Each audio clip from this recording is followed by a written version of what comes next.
Welcome everyone to the Japan Business Show. My name is Eric Aoner, and today I want to talk about the social media landscape in Japan. Let's get started.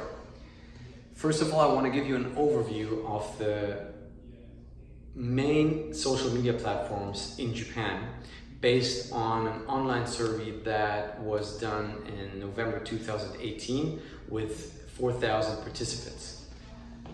So the most popular social network, which actually is more something like a messaging platform like WhatsApp or like Facebook Messenger, is called Line.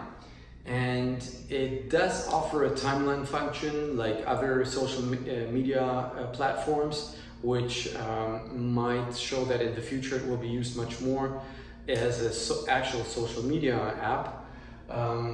But right now it is more a messaging app. Still, it has those social media functionality. It is known by the majority of Japanese, and it's used much more than a WhatsApp in Japan, for example.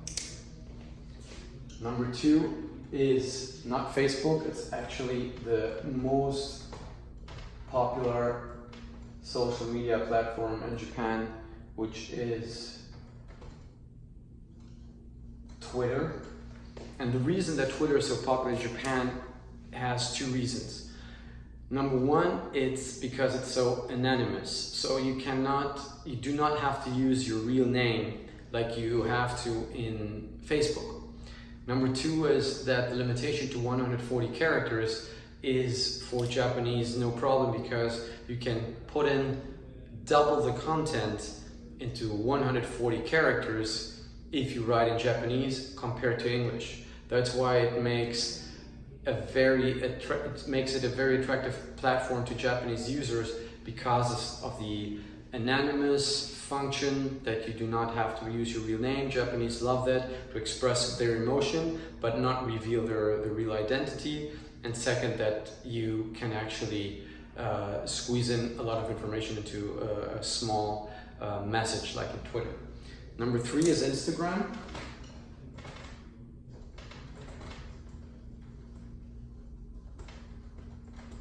With 35.8%. And Instagram is very popular among the younger generation. Instagram got a big push after the availability of smartphones and high-speed mobile data connections.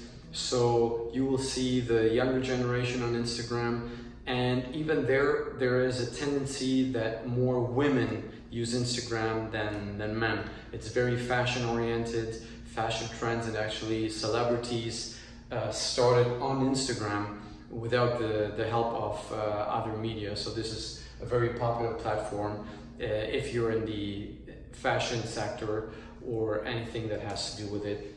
That's where you want to look for influencers. Number four is YouTube, with 34%. So YouTube now has kind of the similar structure as in Japan. You will find a lot of influencers and channels that are on YouTube. There's a ranking on the top 10 channels of YouTube. This is also a great opportunity to address your product or service to the Japanese audience, but remember that the content has to be in Japanese, not only subtitled. Sometimes you can provide information on some product, but to make it really interesting and appealing, you have to use Japanese in your video to catch the attention of the consumer. Number five is Facebook, with 31.2%. So Facebook has gained a lot of traction after the earthquake of 2011, where a lot of families and friends, wanted to make sure that their counterparts or people that they couldn't reach out to on normal phone lines, which were not available after the earthquake. But the mobile data connection was still out there. So since on Facebook you have to register under your real name, it was relatively easy to stay in touch with family members and so on. So this really helped to push Facebook. And believe it or not, Facebook is used maybe a lot more than LinkedIn in Japan for professional purposes. So it eats away a lot of the market share from LinkedIn due to the fact that you have to use your real name. It is something that a lot of business professionals use in Japan. It is not so much used by the younger generation, so it's more 30s and up. That's the generation that is using Facebook in Japan. Number 6 is Skype. So people know Skype in Japan. It is used, of course, as a video messaging. They try to roll out a bit in terms of social media functionality, but as you can see, the percentage is still relatively low. We will need to see in which way this is continuing. So another one is TikTok, which is a relatively new platform and came from China originally and started recently. But this will also show if this is something geared towards the very young generation. I would say teenager generation. It's with very short videos. And if your product is in the market where your target group is very young, a teenager up to 20 years, then this might be something to consider. And this will certainly develop onwards as the generations age. And last but not least, I want to give you a name so you know what it is.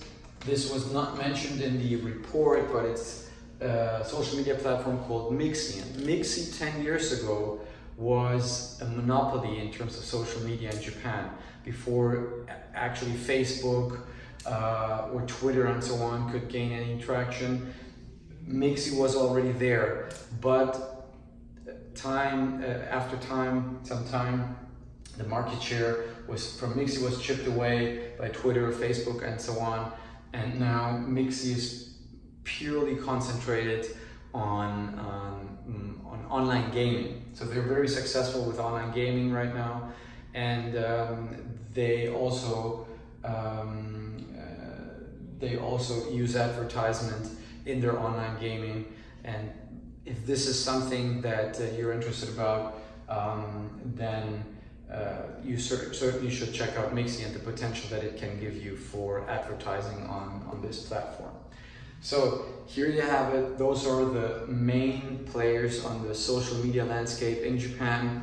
I hope it was something you could take away from this. Again, my name is Eric Ahorner. This was the Japan Business Show. See you next time.